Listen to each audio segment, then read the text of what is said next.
It's one of the nation's most iconic brands. It plans to bring DoorDash national next year. It's going to invest $450 million across existing U.S. stores. Some companies are struggling to hire employees.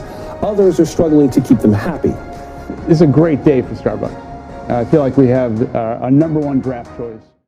Starbucks was once merely a retailer of coffee and equipment. Howard Schultz, a poor boy from Brooklyn, had the vision to make it bigger. The project that's now known as Starbucks went through many changes before it was successful. Schultz grew up in a public housing project as the son of 2 high school dropouts. It was here that Schultz had one of the most important childhood experiences of his life. His father, Fred, never finished high school and worked a variety of blue-collar jobs, such as truck driver, factory worker, and cab driver. He never made more than $20,000 per year, and with 3 children to support, Fred could never afford to buy a house. Schultz came back home at the age of 7 to find his father lying on the couch with a cast from his torso to his ankle after being injured on the job. His father was a truck driver who had no workers' compensation, no severance pay, and no health insurance. His mother was 7 months pregnant and unable to work at the time. When bill collectors called, Schultz and his siblings were told to pick up the phone and pretend their parents were not at home. Schultz's mother, on the other hand, encouraged him to further his education in order to open more doors for himself. Despite his difficult family situation, Schultz illustrated that he was a man who knew how to seize even the smallest of opportunities. Schultz discovered his escape after realizing that his athletic ability was his only ticket to school. Schultz was the first generation of his family's children to attend college, and he was able to do so thanks to a sports scholarship.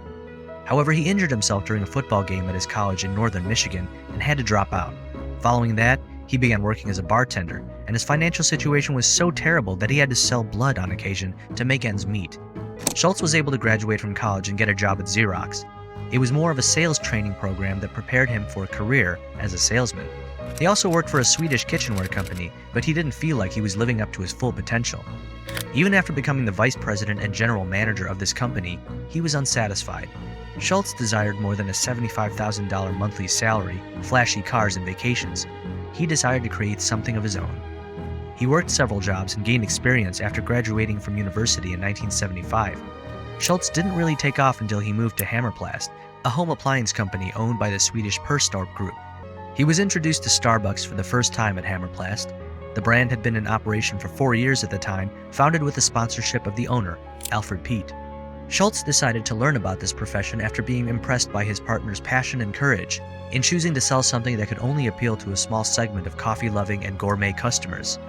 Starbucks and Schultz were both starting out, and it seemed destined that they would make each other great in the future. While traveling across Europe in 1962, Gordon Boker, one of the original Starbucks founders, sampled an excellent cappuccino in a cafe in Rome. It was nothing like the instant coffee or overcooked coffee that most Americans were used to. After returning to Seattle from his world tour, he pursued his interest in coffee by visiting Murchie's, a shop that sold unroasted coffee beans. When he had the idea to open a coffee shop in Seattle, he invited his friends Jerry Baldwin and Zev Segal to join him. The 3 of them then sought the assistance of Alfred Peet, the proprietor of Peet's Coffee. Peet was a Dutch immigrant with extensive knowledge of all types of coffee beans. Peet was the one who taught them how to roast and darken coffee the European way.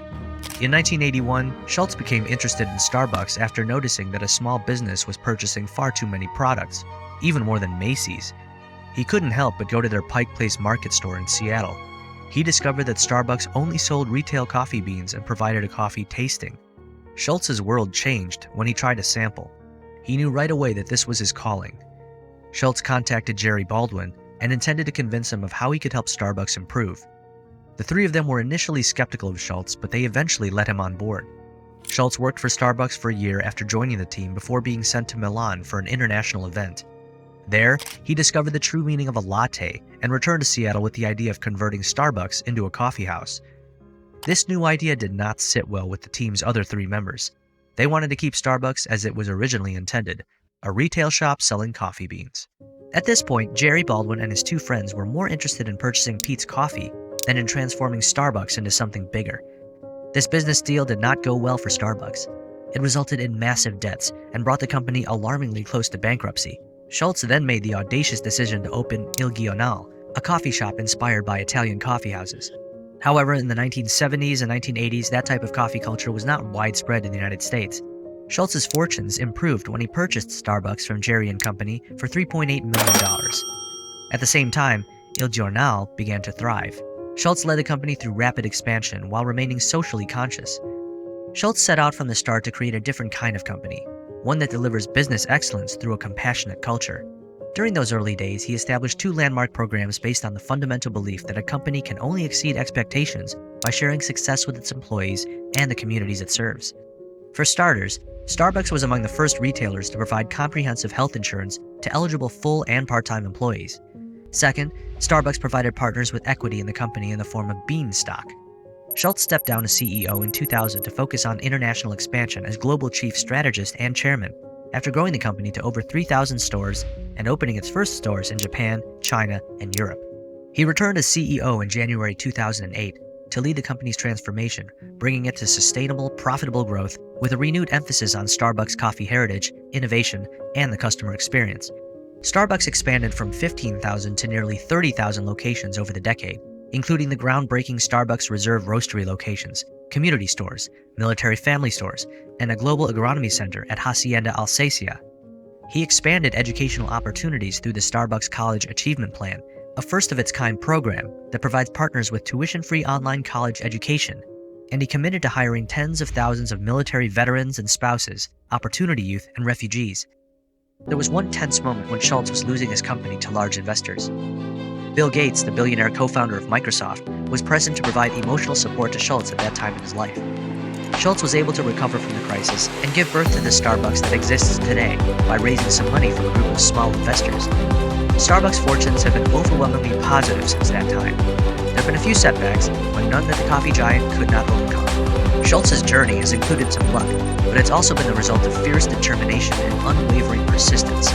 Not only does he trade coffee, but his brand also includes drinking coffee, ground coffee, processed coffee, packaged coffee, selling coffee, breakfast items, or coffee sales cups, water bottles, and Starbucks-branded bags to meet a variety of customer needs. The boy from Brooklyn deserves all of the credit for not giving up on his dream and turning it into an $80 billion company. Starbucks now produces approximately 57% of the caffeine consumed globally. It continues to jeopardize its sales by closing certain stores, as it did in 2019, in order to remain focused on providing an excellent experience to its customers. Americans today know what a latte is and are willing to pay $4 for a cup of coffee thanks to Schultz. But now, the billionaire and driving force behind Starbucks for nearly 3 decades has ambitions far beyond the coffee industry. Schultz has always brought a sense of social justice to the way he runs Starbucks. That underlying quest for justice has erupted with new vigor in recent years, inspiring both support and boycotts of Starbucks, particularly as Schultz has spoken out against some of President Trump's policies. Despite all the company's setbacks, Starbucks has changed the way people perceive coffee, turning it into an experience rather than just a beverage. And with that being said, it's time to end our video. Subscribe to this channel for more amazing videos like this. We'll see you with another interesting story.